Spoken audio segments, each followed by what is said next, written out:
Thanks so much for being with us here on Atlanta News First Plus. I'm Joy Lim Nakrin with a look at some of your top stories that we're following. I want to start with a breaking story that we have been following throughout the morning here on Atlanta News First and Atlanta News First Plus. A sad situation. A man and a woman found dead in Lawrenceville in what is now being investigated as a homicide. Pardon me, I am showing you, this is, sorry, that's a different, this is, here, I pulled up the wrong video accidentally, forgive me for that. But this is the scene here. This is some really new video into our newsroom in Gwinnett County, where this man and woman were found dead in Lawrenceville. So right now we're working to find out more information from police about what happened. But as you can see, a very active scene it has been throughout the morning there. Our photographer has been on scene working to get some answers as well. We know that Gwinnett County Police were responding to Woodington Circle near Pleasant Road and Club Drive. And that is where these two victims, these two people, a man and a woman, were found dead. And again, we have confirmed that it's being investigated as a homicide. You know, the details surrounding how it all happened, whether there are any possible suspects, you know, we're still working to get that information, but we're going to keep you up to date here on Atlanta News First Plus with all the latest, of course, as well. But I want to move on to really our biggest story of the day that we are following right now, continuing to follow. A Covington police officer was shot in the line of duty at a hotel last night, working to find out some more information also about how that officer's doing. But here is a look at the scene from overnight.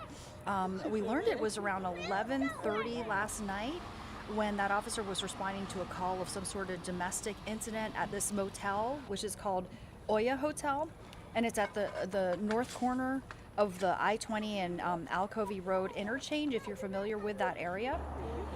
Well, we learned that when he arrived on the scene, he encountered someone with a gun. This is according to Covington police, and they exchanged gunfire, and then the bullets struck the officer in the head.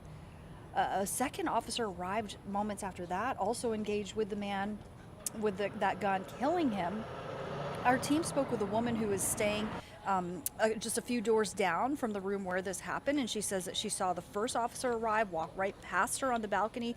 She says that he knocked on the couple's door, announcing he was a police officer, asking them to open the door. She says finally on the third knock, somebody opened the door, and that's when she says she heard gunshots, 6 to 8 gunshots. Here's what else she told us about the couple.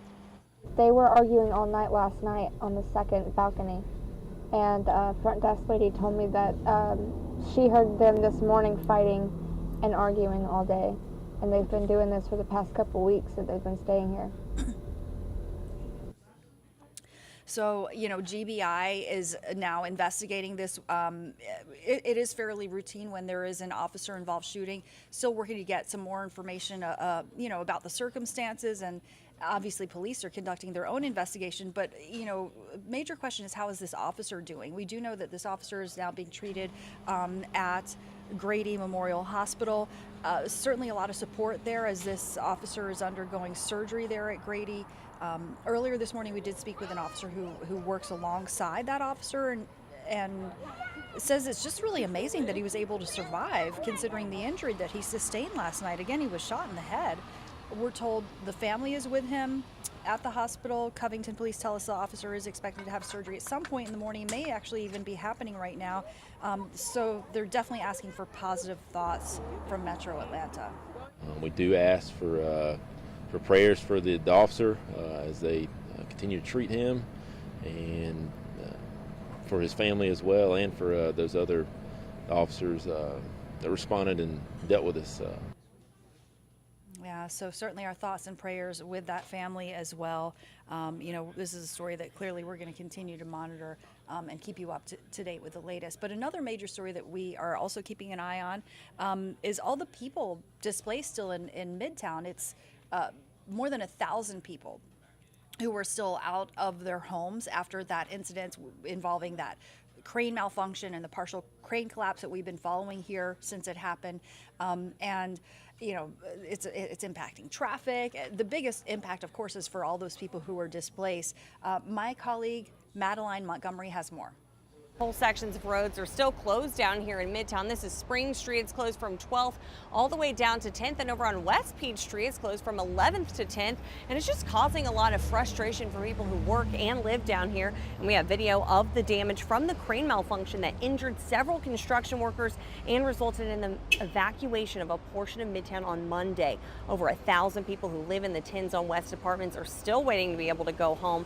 They just found out their hotel bills will be paid for, but at a $99 a night cap. And it's not clear how long they'll be displaced. Businesses in the area also have had to close since customers can't get to them due to the street closures.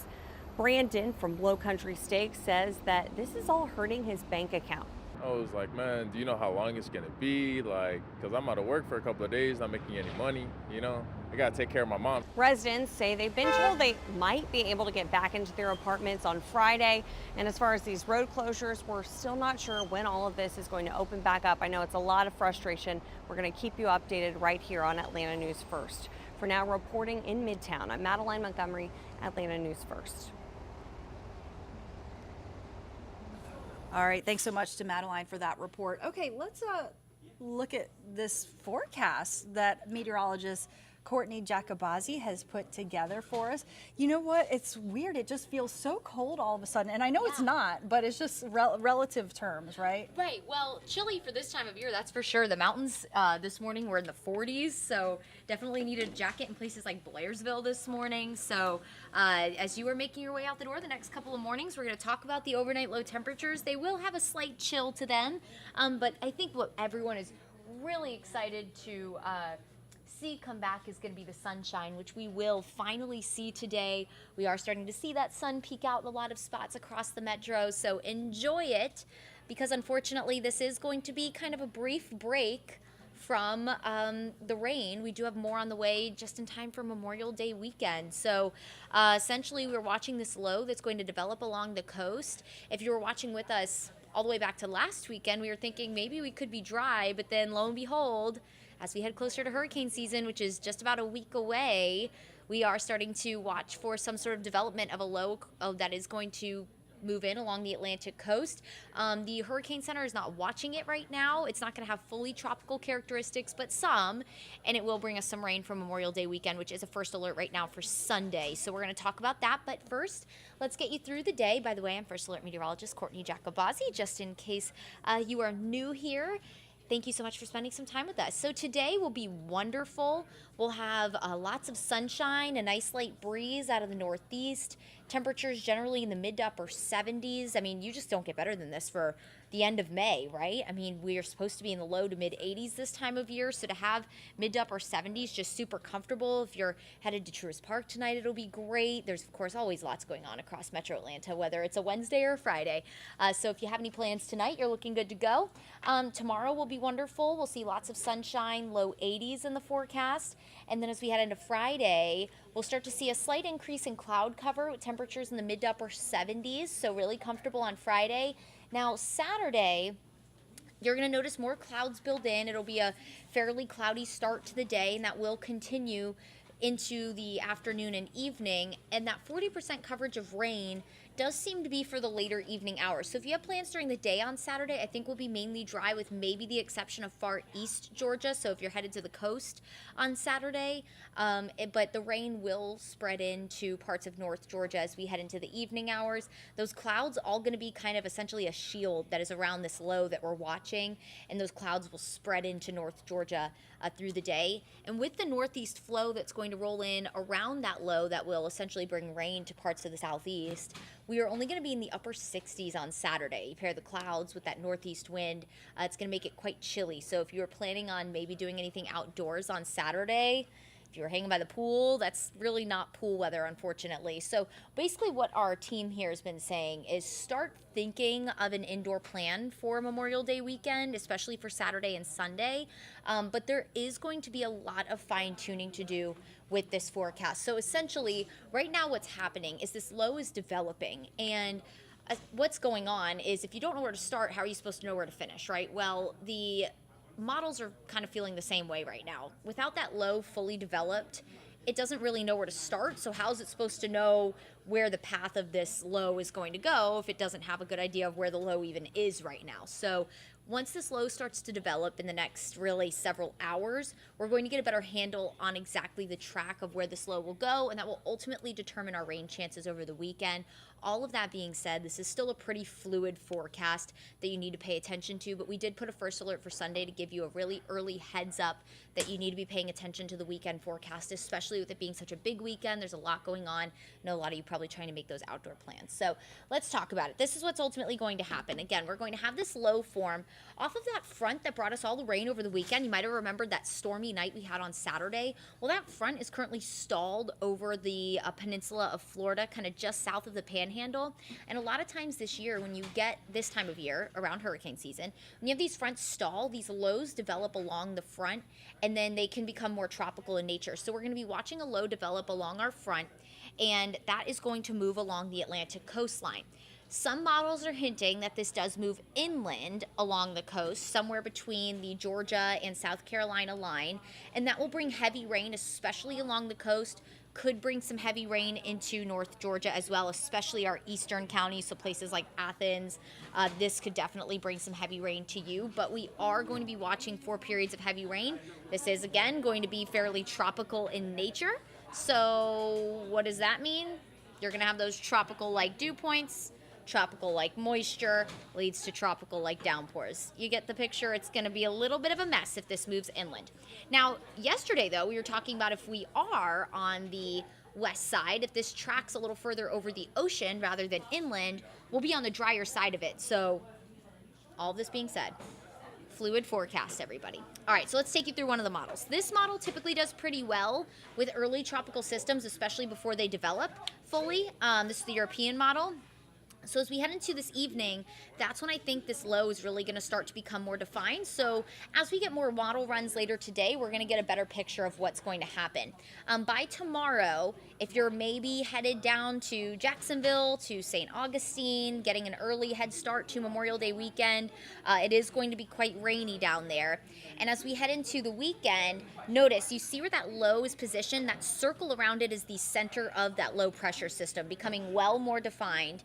So Saturday afternoon, here's 3 o'clock, heavy rain moving inland along the Carolina coastline from Charleston all the way up towards Raleigh, with maybe some showers starting to move into East Georgia.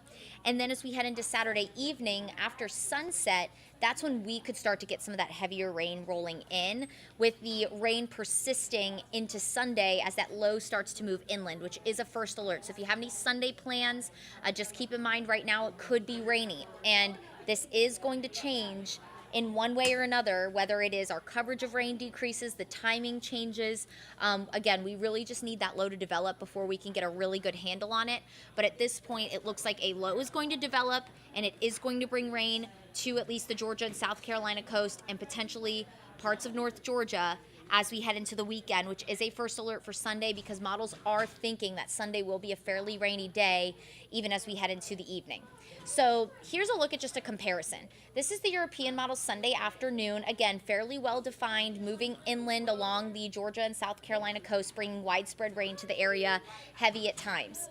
Now, the GFS model, that has this low not as strong, not as well developed, falling apart. So that brings more of a spotty shower chance on Sunday and Saturday night. So if this model plays out, now I will say the GFS typically doesn't do as well with early developing storms, ones that aren't developed yet. The GFS did really well with some of our tropical systems last year, but after they were developed is when it did a good job. So again, we'll be watching these models very carefully. Just know there's inconsistency in the models, so the forecast is going to change in one way or another, but we are giving you a heads up to start thinking about some indoor plans for Saturday or Sunday, but especially right now Sunday. I do want to mention, if you are heading to any of the coasts, especially the Atlantic coast, as this low moves inland, that's going to create very high wave heights. So we're talking waves anywhere between 8 to 10 feet along the coast. So the water is going to be very rough and the rip current risk is going to be high. We're going to have wind pushing away from the coast on both the Gulf and the Atlantic coastlines, which does create a higher rip current risk. I will say the Gulf Coast right now is not forecasting a high rip current risk, but as this, again, low develops, that's something that we'll need to be watching very carefully. If you are planning on heading to any of the beaches for Memorial Day weekend, just really pay attention to the flags that the lifeguards post, because they will let you know if there's a high rip current risk. All right, so let's take a look at Atlanta's most accurate 7-day forecast. Today, we'll see a good bit of sunshine, upper 70s, low 80s, and mostly sunny for Thursday. The mornings are going to stay pretty chilly the next few mornings, so you might need a light jacket. Then as we head into Friday, partly cloudy, upper 70s, 60s for Saturday and Sunday with the cloud cover and the rain. Again, the timing, the coverage still has a lot of work to be done for Saturday and Sunday, but we will keep you posted on it as models get a better handle on this. Memorial Day looks mainly dry and warmer, partly sunny with upper 70s and then low 80s, and partly cloudy for Tuesday with maybe a stray shower. All right, everyone, thanks so much for spending some time with us. I hope you make it a wonderful day, and we'll catch you here next time.